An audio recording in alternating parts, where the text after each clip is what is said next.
Então, para iniciar, o regime jurídico da atividade notarial ele é tratado na Constituição Federal, né, no artigo 236.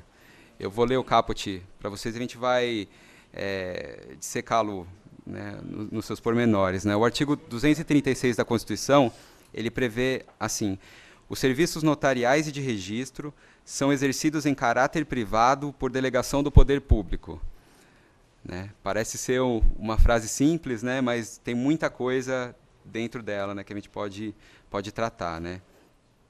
Primeiro que aqui ele já trata o serviço notarial de registro como uma coisa só, e nós veremos que não é muito técnico que seja tratado assim. Né? E são exercidos em caráter privado, por delegação do poder público. Nessa definição, a gente já pode extrair que tem aí um binômio, né, uma diferença das outras atividades estatais. Né? Ele não é essa atividade é uma função estatal, que é tratar dos registros públicos, né, quer dizer, é um ato de interesse público, o registro público, só que ele é exercido em caráter privado. O que é esse exercício em caráter privado? Né?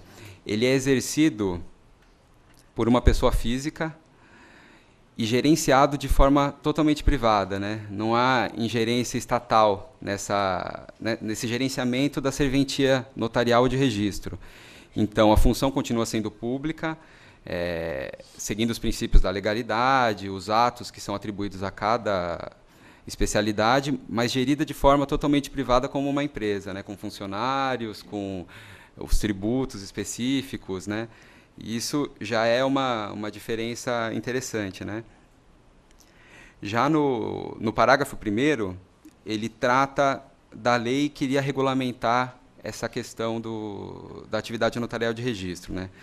Ele dispõe assim: lei regulará as atividades, disciplinará a responsabilidade civil e criminal dos notários, dos oficiais de registro e de seus prepostos, e definirá a fiscalização de seus atos pelo Poder Judiciário. Essa lei que eu estou tratando agora é a Lei 8935, que é de 1994. Né? Então, a gente vê que desde essa norma do artigo 236, que foi trazida na Constituição pelo Constituinte originário, só em 94 surgiu essa lei do parágrafo 1º para regulamentar a atividade. Né?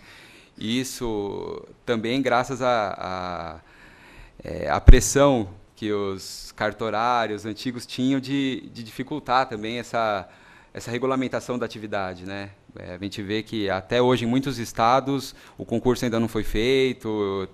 Agora está surgindo essa movimentação, né? O CNJ recentemente editou um provimento, né? Uma norma dando um prazo fixo para que os estados fizessem o seu concurso. Né? Então há essas manobras políticas para que o concurso não aconteça. Né? E sobre a natureza jurídica, né, dessa delegação para o particular, a gente pode fazer aqui uma definição do que seria serviço público. Né? Porque o que é exercido na atividade notarial de registro é um serviço público. E eu trouxe aqui uma definição da Maria Silvia, né, do que seria serviço público, e nós vamos ver se isso se encaixa na atividade notarial e de registro e se difere de algumas outras formas de serviço público. Né? Então, o serviço público é toda atividade exercida pelo Estado ou por quem lhe faça as vezes para a realização direta ou indireta de suas finalidades e das necessidades ou comodidades da coletividade, ou mesmo conveniências do Estado, tudo conforme definido pelo ordenamento jurídico, sob regime peculiar, total ou parcialmente público por ele imposto. Não é? Então, é essa atividade exercida pelo Estado para trazer uma comodidade ou utilidade para o interesse público, para as pessoas que utilizam desse serviço público. Né?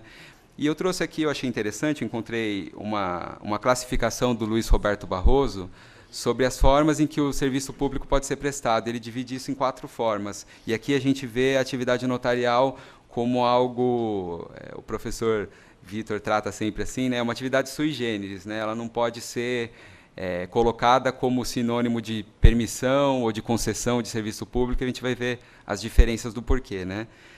O professor Luiz Roberto Barroso traz da seguinte forma: temos uma primeira categoria, que são aqueles serviços públicos que são exercidos apenas pelo poder público com exclusividade. E aqui a gente pode colocar os atos de segurança nacional, de diplomacia, de jurisdição. Então, quer dizer, o particular nunca pode exercer esses atos, é sempre o poder público com exclusividade.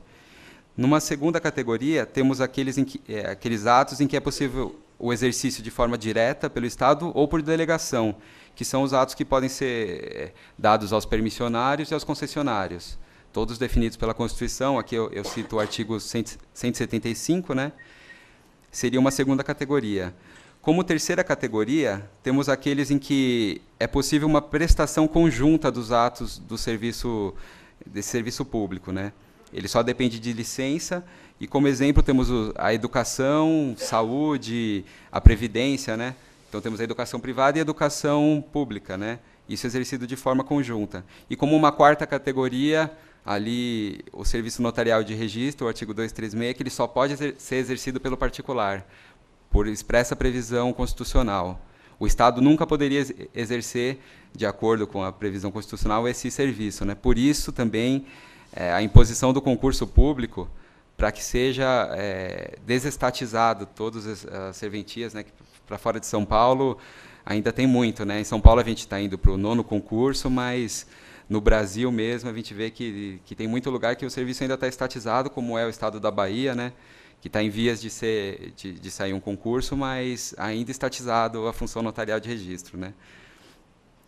E, assim, eu separei aqui umas diferenças para que a gente veja, né? Muitos autores de direito administrativo, e por isso que a gente vê a importância de se fazer um estudo específico da atividade notarial e de registro, né? Muitos autores colocam essa atividade como sendo uma espécie de concessão de serviço público, né?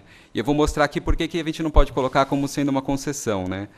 Em primeiro lugar, o ingresso, no caso da concessão ou permissão, ele é feito sempre por licitação, né? É uma delegação do Estado feita por licitação. Já a atividade notarial de registro, o ingresso se dá para o concurso público, né? Não é por licitação, então já é uma diferença. O ingresso é sempre por concurso público definido na lei, né? A atividade, o titular da atividade, no caso da concessão, é sempre o Estado que vai transferir essa atividade para que o particular possa exercer. E, no caso do notário e do registrador, a atividade é exercida sempre pelo particular, como foi definido pela Constituição, a pessoa física, né?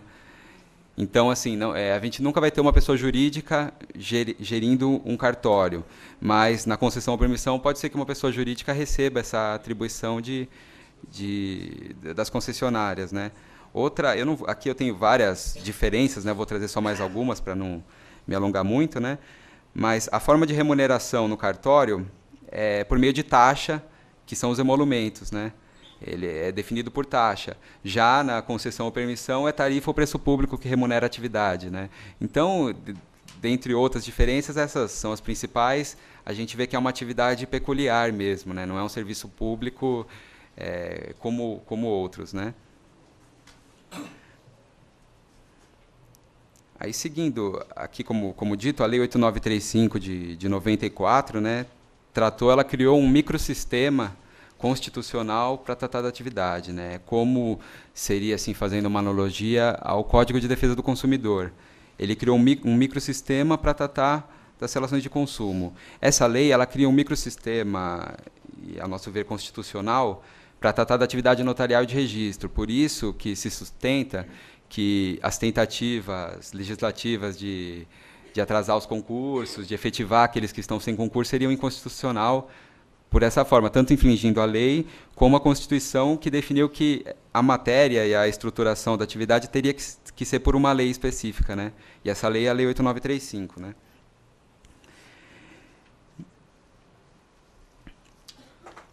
Então, para a gente continuar, eu queria trazer uma ideia assim sobre o que seria uma serventia, né? A palavra serventia já traz a ideia de serviço, né? Por isso o serviço, prestar um serviço, né? Então a gente pode usar como um gênero a palavra serventia. E fazendo uma classificação simples, né, nós temos a serventia judicial e a serventia extrajudicial. A serventia judicial é a que trata dos ofícios judiciais, né? E eles têm a atribuição de cuidar dos atos de litígio, né, que são os atos processuais, né? Já a serventia extrajudicial, onde está a atividade notarial de registro, ela não trata de atos de lide, né? Alguns consideram como atos de jurisdição voluntária, são atos em que se busca evitar o litígio, é justamente o contrário, né?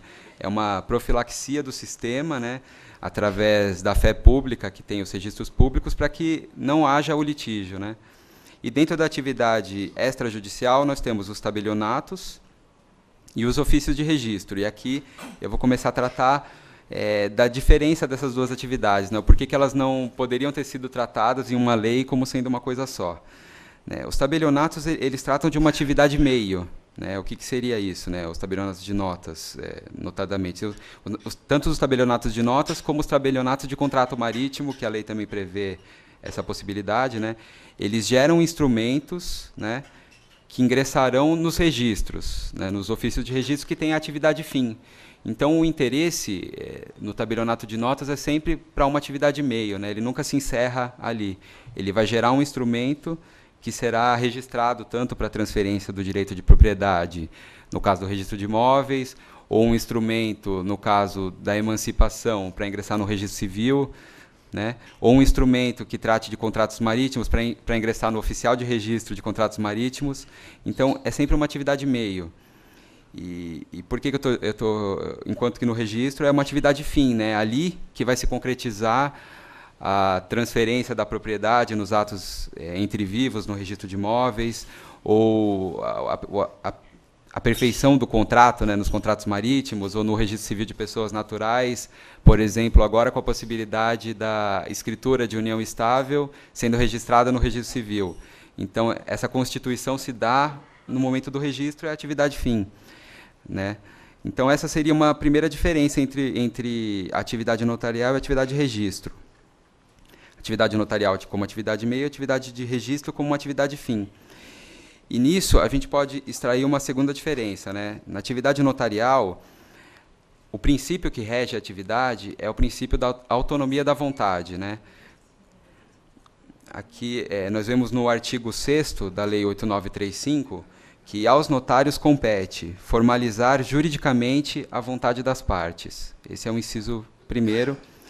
O inciso segundo, intervir nos atos e negócios jurídicos a que as partes devam ou queiram dar forma legal ou autenticidade.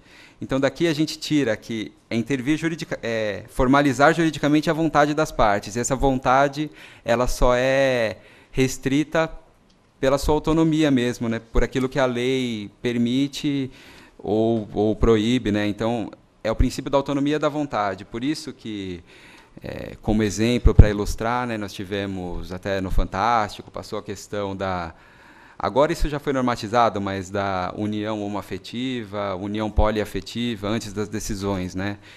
E até nossa colega também do curso do professor Vitor, né, a professora Cláudia Domingues, ela fez uma escritura de união poliafetiva, né, que gerou uma certa polêmica, se ela poderia ter feito isso como sendo um agente estatal, né, de forma genérica, praticando um ato que estaria contrário à lei, né? E qual que foi a fundamentação? Na atividade notarial, vigora esse princípio da autonomia da vontade, ou seja, aquilo que não está proibido pela lei, a atividade pode formalizar. E como não há uma proibição expressa, que foi o que foi definido pela questão da isonomia, e aí o STF tratou isso de forma mais específica, né? A gente entende que é possível na atividade notarial. O que difere da atividade registral, em que o princípio vigorante, o princípio máximo é o da legalidade estrita. Só pode ser registrado, só pode ser feito, ingressar nos registros de qualquer especialidade que seja, algo definido expressamente pela lei, né? Então, aí está a grande diferença. A pessoa pode fazer, sim, uma escritura, isso não quer dizer que ela vai ingressar em algum registro, né? É importante que se tenha essa diferenciação, né? E isso a gente vê aqui no artigo 12 dessa mesma Lei 8935, a questão da legalidade estrita, que define assim: os oficiais de registro de imóveis, de títulos e documentos e civis de pessoas jurídicas, civis das pessoas naturais e de interdições e tutelas, compete a prática dos atos relacionados na legislação pertinente aos registros públicos, ou seja, só aqueles atos relacionados expressamente na lei. Então, não tem essa liberdade, né? Uma outra diferença que também está incluída nessa mesma ideia é que a atividade notarial ela cuida dos interesses particulares, né? Tratando da autonomia da vontade, tudo que for de interesse particular pode ser lavrado num tabelionato de notas. Já os registros públicos, ele cuida do interesse público, né? Pois ele gera oponibilidade erga omnes daquilo que foi registrado, né? Ou seja, ele inverte a boa-fé daquele que não consultar algo que deveria. Então, por exemplo, numa transação imobiliária, a pessoa que não consulta a matrícula do imóvel para ver se ali há uma penhora ou há alguma constrição, ela não pode alegar que está de boa-fé, né, em juízo por dizer que não sabia que havia alguma restrição sobre aquele imóvel. Isso porque os registros eles geram essa oponibilidade erga omnes daquilo que é colocado lá, o que não existe no tabelião de notas. Quando a gente faz uma escritura pública de confissão de dívida ou de transferência do imóvel, enquanto ela não for registrada, não gera essa presunção, né? Então, a gente vê que até no princípio da publicidade é diferente. A publicidade notarial ela é mais restrita, né? A gente pode chamar de uma publicidade passiva, né? O interessado precisa consultar, né? Buscar aonde que foi lavrado aquele ato, né? Então, por exemplo, uma procuração, né? Depois eu vou falar um pouco sobre as centrais, né? Que vem mudando agora no século XXI e os novos rumos, né? Da atividade notarial. As centrais eletrônicas têm feito esse papel de concentrar em um lugar só essas informações, né? Mas até então, como é livre, que se lavre uma procuração, uma escritura em qualquer tabelião de notas do mundo, como que uma procuração lavrada num tabelião de notas poderia ser conhecida por uma outra pessoa? Ela poderia, nesse caso, alegar boa-fé, porque ela não teria acesso a essa informação, o que não ocorre com os registros, que têm a base territorial fixa, né? Então, um imóvel de uma circunscrição imobiliária própria, aquele registro de imóveis tem todas as informações daquele imóvel. Então, é possível encontrar, dependendo do interesse, aonde que está aquela informação daquele imóvel especificamente, né? E aí até tem uma questão, não sei se meus colegas vão tratar isso com mais pormenores, né? Eu também não vou entrar nessa polêmica, que é a questão do provimento 17, né? Da Corregedoria Geral, que permitiu aos cartórios, né? Todas as serventias, tratar da conciliação e da mediação, né? Isso ainda tem uma discussão forte, né? Eu não vou me posicionar sobre quem está certo, né, a OAB, o cartório, mas a ideia aqui, outro ponto, porque é importante ver a atividade como sendo diferente, a atividade registral da atividade notarial. Sobre o aspecto notarial, né, como a gente viu, o tabelião ele tem essa função de assessor jurídico das partes também, não como o advogado, que tem a capacidade postulatória e todas as suas prerrogativas, mas uma função de assessor jurídico de evitar o litígio, né? Então, essa ideia da conciliação, inicialmente, pode ter sido pensada para o cartório de notas, né? Ao meu sentir, seria isso, né? E como o provimento tratou, atribuindo essa prerrogativa para todos os cartórios, né? Eu não vejo um registro de imóveis com interesse em evitar um litígio, ou interesse de tratar de uma conciliação, né? A mentalidade é diferente, né? Por isso, ele trata da legalidade estrita. Então, como que ele vai abrir mão de direitos, verificar quem está perdendo alguma coisa ou não, né? Então, nesse ponto, a gente concorda com a OAB que o advogado ele tem essa preocupação, né, de verificar os interesses, né, dos dois lados. Então, assim, essa discussão já parte daí, né? Seria importante que se entendesse como uma atividade diferente notarial da atividade registral, e a partir daí que a gente poderia discutir se seria pertinente ou não. Eu vejo nos cartórios de notas essa possibilidade da conciliação e mediação. Nos cartórios de registro, eu não vejo um registro de pessoa jurídica ou de títulos e documentos tratando de conciliação, né? Não parece ser algo da natureza da atividade, né?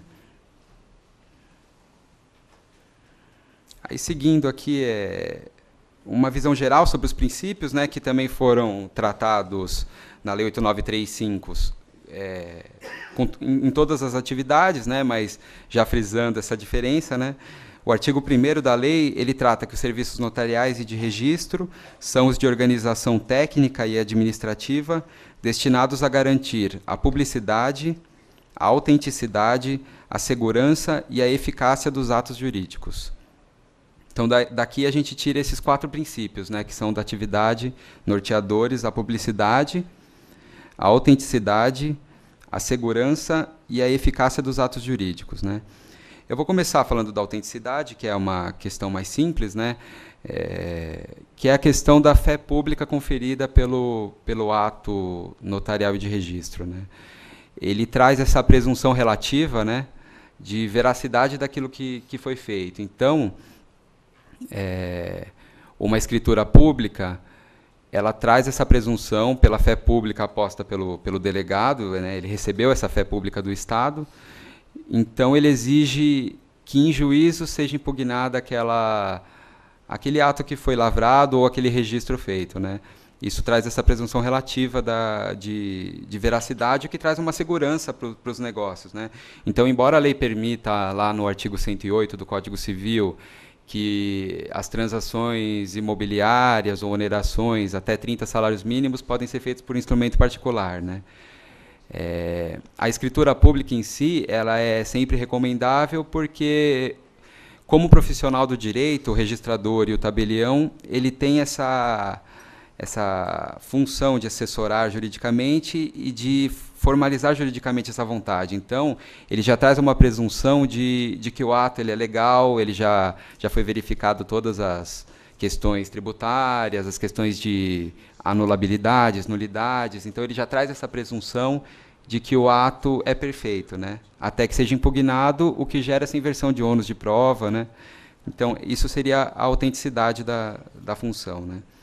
Agora, sobre a publicidade registral, é algo que é muito importante que se entenda, né? E é para onde tem surgido as novas modificações aqui no século XXI, os novos rumos da atividade notarial, tanto no registro de imóveis como nas outras especialidades, né? Tá mais voltada para a questão da publicidade.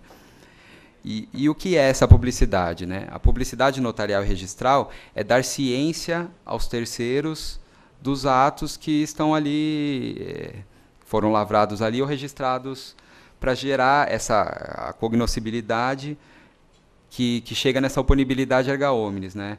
Você gerar a possibilidade que o terceiro conheça aquela situação. Mais forte a gente visualiza no registro de imóveis, né? A questão das hipotecas, das onerações, né?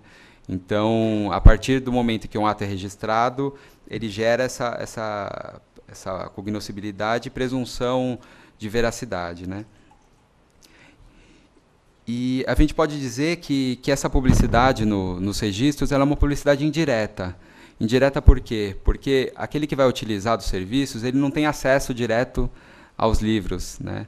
Os livros notariais e de registro, eles, tanto pelo princípio da conservação, que nós veremos em seguida, eles são de responsabilidade do delegado da atividade, e pelo risco, né, e pela necessidade de conservação, a publicidade é sempre indireta e ela se dá por meio de certidão, né? E o que são as certidões, né, nos registros? Aqui o artigo 17 da Lei de Registros Públicos, ele define que qualquer pessoa pode requerer certidão do registro sem informar ao oficial ou ao funcionário o motivo do interesse do pedido, né? Isso já é outra questão problemática de se tratar a atividade como sendo uma coisa só, né? A atividade registral e a atividade notarial. Então, por exemplo, a gente visualiza no registro de imóveis que esse interesse é irrestrito, né?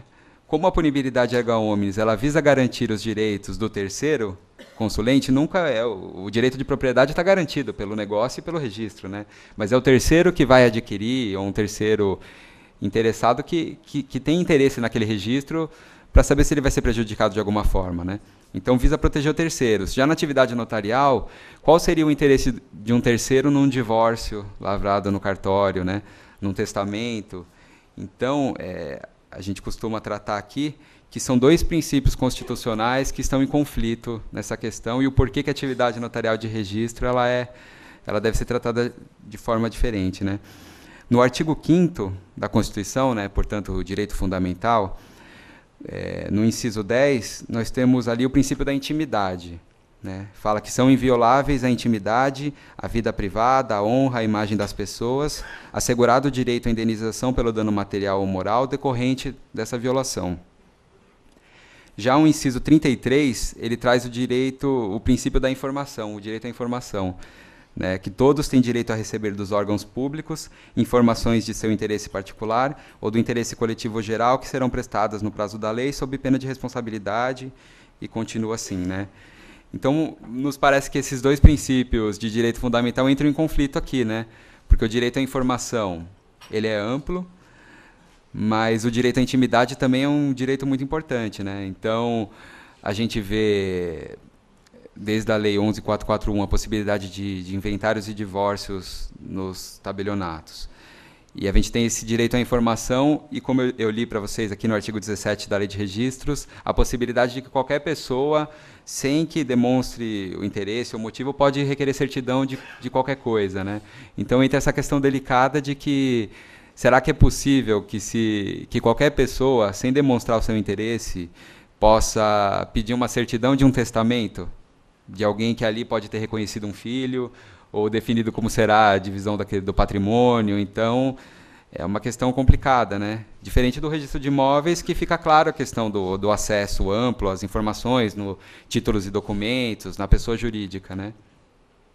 Outra questão também delicada, apesar de ser da área registral, é no registro civil de pessoas naturais, né? Então, através de uma certidão, nós poderíamos saber que uma pessoa foi adotada, né? Porque ali conta toda a história, né?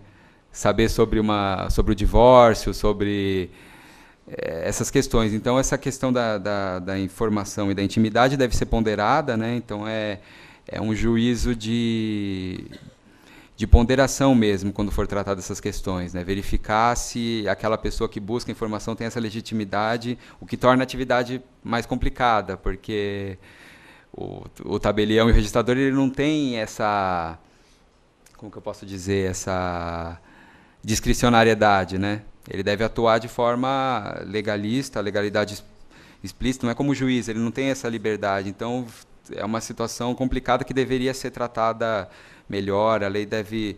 Por isso que a lei, o legislador, os estudantes da matéria devem visualizar a atividade como sendo diferente, né? Tratar diferente a atividade notarial da atividade registral. E aqui, né, sobre a questão da publicidade, né, tem algumas classificações, né? A publicidade, ela pode ser obrigatória, quando é o caso do registro de imóveis, em que deve-se consultar para se demonstrar boa-fé, né? Ou ela pode ser facultativa, que é apenas a questão da informação, da busca de informação. Ela pode ser ativa, né? Aqui a publicidade é ativa quando há uma obrigação do órgão de informar, e isso a gente vê no títulos e documentos, no caso das notificações. É uma publicidade ativa, o cartório toma essa iniciativa. Ou então no artigo 19 da Lei de Parcelamento de Solo, em que é necessário a publicação de editais, no caso do bem de família, em que há a publicação de editais. Então, aqui seria uma publicidade ativa. Ou ela é passiva, como no caso do tabelionato de notas, em que a informação só irá sair dos livros quando é consultada por alguém, né? Então, seria uma publicidade passiva. E ela seria plena no registro de imóveis, quando ela visa a proteção dos interesses de terceiros, ou mitigada nesses casos em que o sigilo e a privacidade ela é mais importante, né? Tanto no registro civil, como na atividade notarial, na questão dos divórcios, os inventários e testamentos, né? E aqui surge, né, uma questão muito discutida recentemente, né, e para onde tem caminhado a atividade notarial e de registro, que é a informatização, né, dos acervos e o acesso, né, por todos. Então, a gente tem aqui, né, só para ilustrar, né, no registro civil, nós tivemos o provimento 13, e depois complementado pelo 17 do CNJ, que tratou da possibilidade do registro de nascimento já nas maternidades, né? Então, a mãe ali na maternidade é instalada uma unidade do registro civil interligada com outras, né? Então não vai violar o princípio da territorialidade. Então a pessoa ela pode optar por registrar o seu filho ali naquela circunscrição do hospital ou na sua circunscrição de domicílio, né? Que às vezes é mais interessante, porque ela precisa de uma certidão, ela pode buscar lá, já está registrada no seu domicílio. E isso já obrigou que começasse esse procedimento de informatização nos cartórios do Registro Civil, porque todas essas informações são transmitidas de forma online, né? Não seria possível essa comunicação com outros estados de forma rápida, enquanto a mãe ainda está ali na maternidade, para que esse registro já saísse na alta ali dela, né? Então começou aqui. E o provimento 19, né, da Corregedoria aqui de Justiça do Estado de São Paulo, ele tratou da criação da Central de Informações do Registro Civil. Começou aqui, né, no Estado de São Paulo, essa questão das centrais do Registro Civil, mas com a ideia de ampliar para o Brasil, né? Então a gente vê aqui no Registro Civil essa questão como os próximos passos nos outros estados, né? O que seria essa central, né?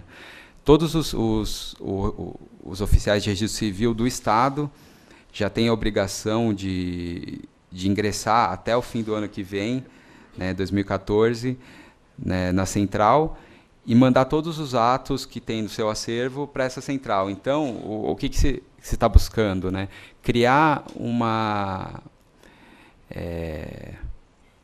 um centro, né, de concentração dessas informações. Então, a gente vê, antes de ingressar na atividade, né, eu trabalhei no Ministério Público, né, como estagiário ali dos registros públicos, e a gente via a dificuldade que algumas pessoas tinham de conseguir uma certidão de nascimento. Ela nasceu lá no Amazonas e precisava dessa certidão para comprovar alguma questão de parentesco e com os avós e tal, e não conseguiam essa certidão. Então, com essa central, vai ser possível, a partir de qualquer serventia, você tirar uma certidão, né? Ele busca esses dados, você encontra nesse banco de dados qual foi o cartório que registrou aquele nascimento. Por enquanto, ainda só no estado de São Paulo, mas pelo provimento aqui, ele permite que os outros estados e as outras corregedorias ingressem nessa central já, né? Ela é gerida, né, pela ARPEN, né, pela Associação dos Registradores de Pessoas Naturais aqui de São Paulo, mas podendo ingressar aos outros estados também, né?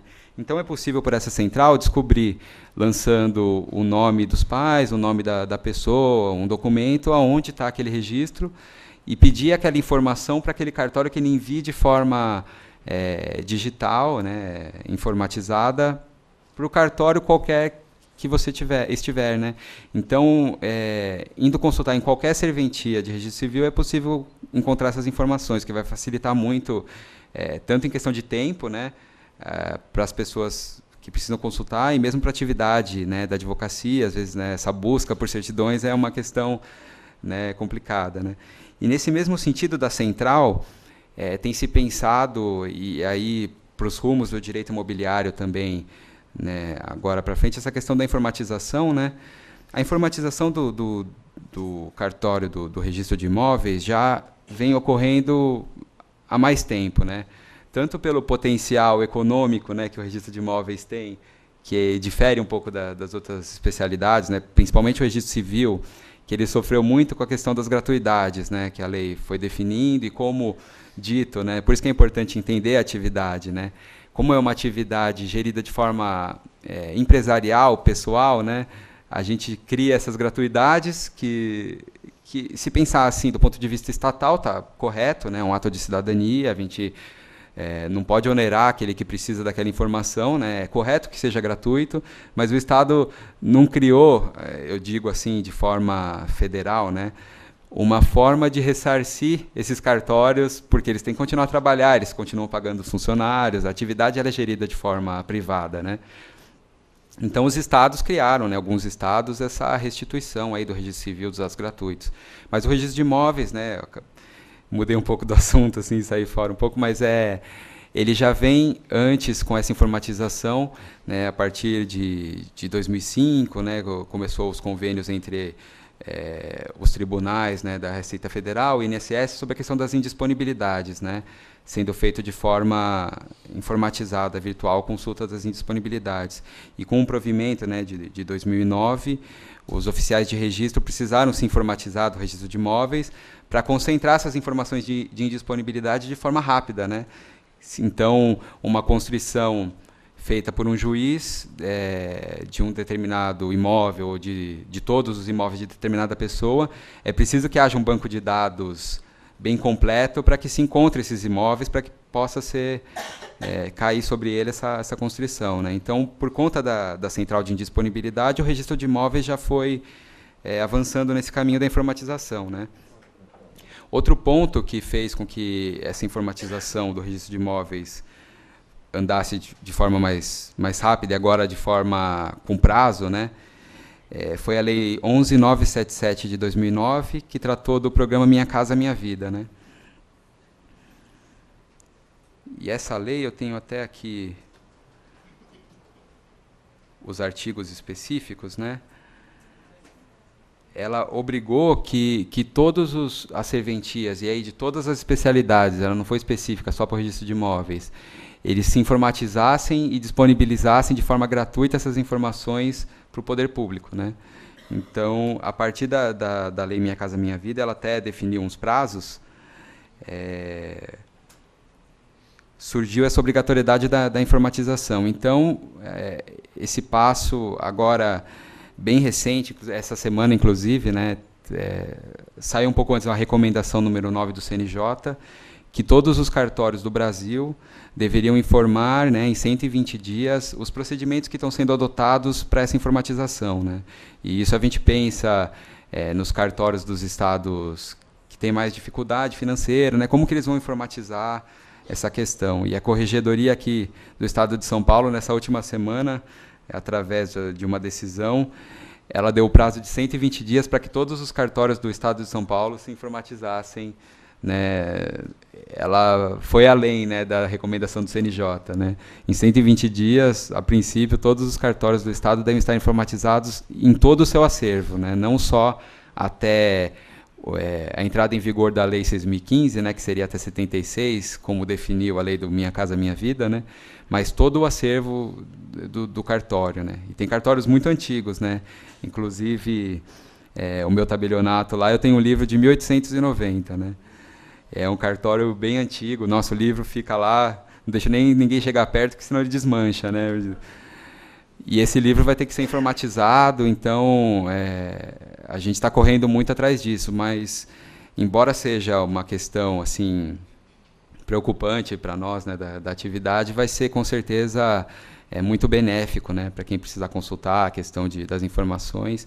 E como eu ia tratar, né, do outro princípio, o princípio da segurança, né, que fala no artigo 1º da atividade, esse princípio ele pode ser visto de duas formas, né, sobre dois aspectos. Essa segurança ela pode ser do ponto de vista material, que é aquilo que eu já disse, a segurança de que o ato vai produzir os seus efeitos, que é um ato feito em conformidade com o direito, né? Segurança quanto ao conteúdo daquele ato feito. E ela também tem o sentido dessa segurança no sentido da forma, né? o sentido da conservação dos livros e da perenidade desse acervo ao longo do tempo, né? Como eu disse, eu tenho um livro lá de 1890, então, se alguém precisar de uma escritura que foi feita em 1900, vai encontrar lá no cartório, né, tudo direitinho. Então, essa segurança também de perenidade do acervo, né? E visando essa questão da informatização, tanto pelo ponto de vista do acesso, né, à informação por todos, essa facilitação e a velocidade, ela veio muito pela preocupação, né, do Estado nessa conservação do acervo, né? Nós tivemos em São Luís do Paraitinga, um tempo atrás, a questão da inundação dos cartórios, né, que se perdeu muita coisa, e aquilo não tem como recuperar, né? Vai ser muito difícil de recuperar. E isso faz parte da história, né? Não é só o interesse particular, mas o interesse público mesmo na conservação da história, né, que os cartórios trazem em si, né? Tem cartório aqui de registro de imóveis aqui de São Paulo, né, até do professor Sérgio Giacomino, né, aqui o 5º registro de imóveis, em que há registro de compra e venda de escravos, né? no cartório de registro de imóveis. Então, isso faz parte da história, né? Aquilo para consulta é um banco de dados assim muito rico, né? E essa questão da digitalização vem também nesse princípio, né? Que é a questão dos backups, transformar aquilo numa atividade, modificar a plataforma, né? Ter essa duplicidade.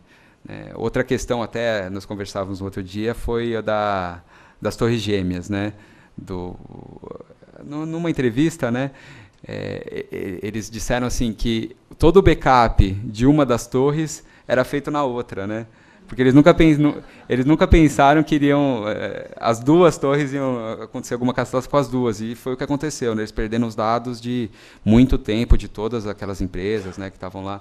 Então, essa preocupação do backup ser concentrado num local longe da serventia, de forma duplicada, então na nuvem tem o backup, num HD, em formato papel. Então, a nossa preocupação atual e a preocupação atual do registro é caminhar nesse sentido, né? De ser feito backups de tudo, de forma informatizada, o que diminui, concentra, né? É muito mais fácil de guardar, né? A gente vê esses cartórios antigos, principalmente nas cidades grandes, né? Aqui em São Paulo, o terceiro tabelião de notas aqui da capital, ele tem 8 andares do prédio só de acervo de livros, né? Só para guardar os livros, porque eles ocupam espaço também, né? Essa informação digitalizada já ocupa muito menos espaço, né? Então, essa para ressaltar um dos pontos, né, para onde vai a atividade, o direito imobiliário e as preocupações. O primeiro ponto que eu penso importante ressaltar é esse, né? A questão da conservação e da informatização, tanto para o acesso como para essa segurança. Um segundo ponto que também está relacionado a isso, que é uma preocupação atual do direito imobiliário, que é a questão ambiental, né, que a gente vê até nos últimos provimentos daqui da Corregedoria, né, modificou a questão do uso do papel, né, como que essa informatização tem diminuído esse uso e o impacto que isso dá, né, na natureza, né. E a gente vê até questões simples, mas que fazem diferença, né? Uma das modificações nas normas do tabelião de notas é que ele deve usar a frente e o verso da folha para a certidão e para o livro, né? Isso já diminui muito a utilização, né? Os formatos do papel e essa informatização, né? Aos poucos tem se caminhado para essa ideia de, sempre com cautela, né? Por causa da segurança, mas de substituir esses acervos físicos por acervo eletrônico, né, que não ocupa espaço, ele se conserva de forma mais fácil, né? Então seriam esses aspectos: a informatização dos cartórios, a preocupação ambiental, a ideia de desburocratizar, né, tendo em vista aí a palavra burocracia como algo pejorativo, né, não desformalizar, né? A formalidade ela é necessária para garantir a segurança do ato, né? Não é possível tirar totalmente a formalidade, mas desburocratizar algumas questões, né?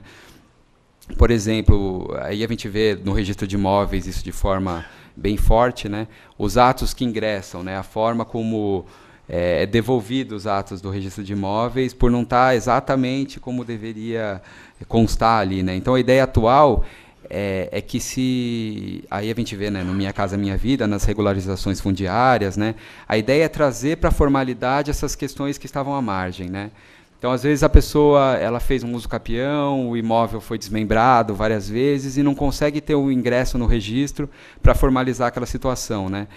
E isso é tanto prejudicial para a pessoa, que não consegue ter o seu direito defendido, como para o registro em si, né, e para o Estado, que ele não tem a visão real, a ideia real de como tá dividida aquela circunscrição, né?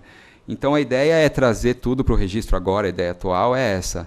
Vamos ingressar no registro de imóveis e a gente vai consertando, né? A grande preocupação é que haja registros sobrepostos, né? E agora aí surgiu a questão do georreferenciamento, né, inicialmente com os imóveis rurais, que seria essa medição, mas a tecnologia permite agora, né, verificar de forma bem correta o imóvel e identificar ele na tábua registral, né, do registro de imóveis, esse imóvel, né. E a gente vê, né, eu estou numa cidade lá bem pequena, né, lá do interior, e chega as matrículas assim, a descrição do imóvel é até engraçada como era feita, né? Diz assim, né? Segue em linha reta até o Carvalho, na curva do rio, confrontando com os herdeiros de João da Silva. Então, quer dizer, se o João da Silva mudar de lá os herdeiros, você não acha mais o imóvel, né?